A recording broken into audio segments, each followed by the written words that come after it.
Welcome back to another episode of the Membership IQ. I'm Sarah Sladek, your host, and this is where you go to get smart about membership. Got to increase that membership intelligence. If you are new to this podcast, I want to welcome you and let you know that these are off the cuff, unscripted. It's just me talking about a topic and a strategy that I think you will find very helpful in your work as a membership organization. And these podcasts are available both via audio streaming and video. So if you are tuning in today via video, you will see that I have a snow globe from Holland, and it is snowing in Holland. Oh my gosh, I love snow globes, don't you? I have a daughter who collects snow globes. So the first time I went to Holland, I, of course, had to get her a snow globe from Holland.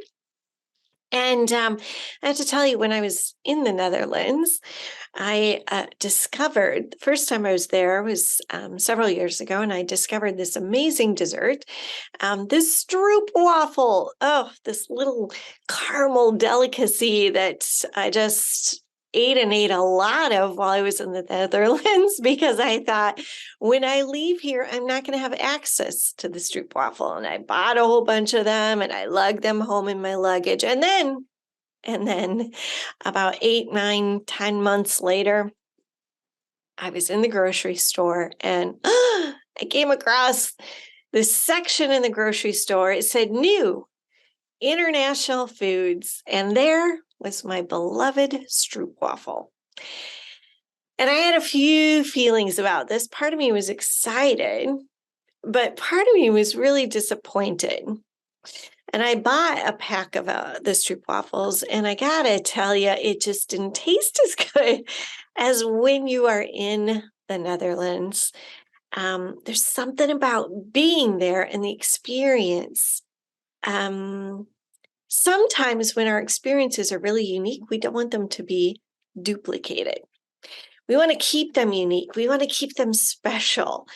And when they're duplicated, they're just not the same.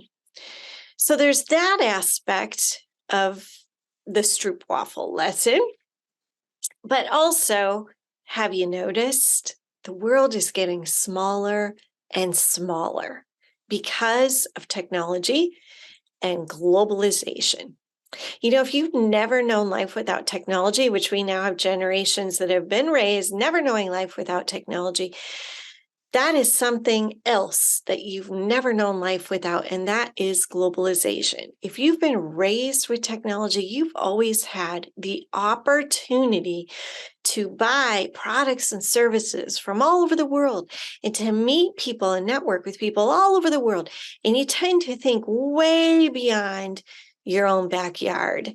You're thinking about, how do I access information on a bigger scale? Because that's what you're accustomed to. That's what you're used to, this idea of globalization. So recently, our firm did a global study, the Global Membership Health Matrix. We wanted to really understand how membership is performing internationally. We wanted to know, through both the lens of association leaders and staff and boards of directors, as well as via member experiences, how are our associations performing? Because we tend to often hear that, well, it really depends on region. We even hear this within national organizations. Well, what works for people in Texas is going to be really, really different from what works for people in Minnesota. And it certainly isn't applicable to members who live in France or Germany or Holland or China or Australia. It's different. Associations are different.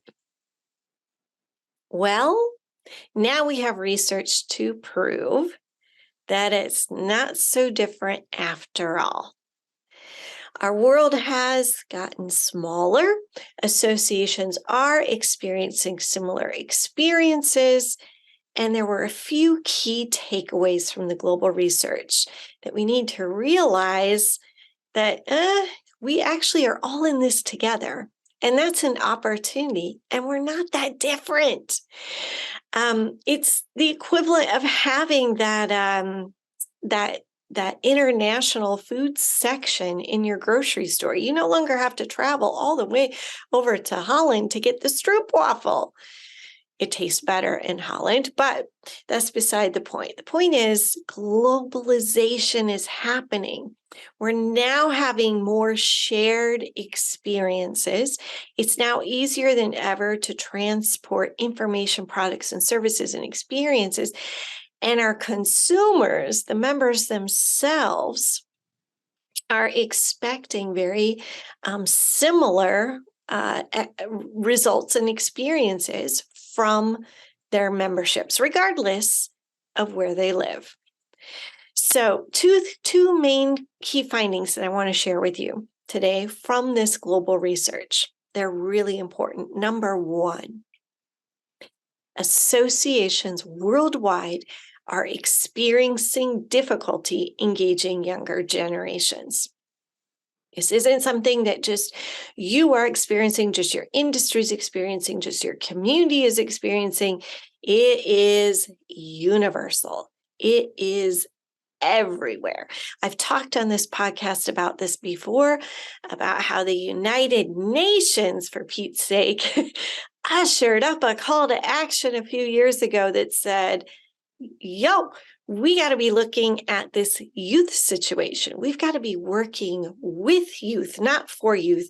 And associations are well positioned to be leading the charge in that regard. But are they? No, we have work to do. And the data shows that regardless of where you're living and working and doing business, associations everywhere and businesses and organizations everywhere are struggling to engage younger generations. Why?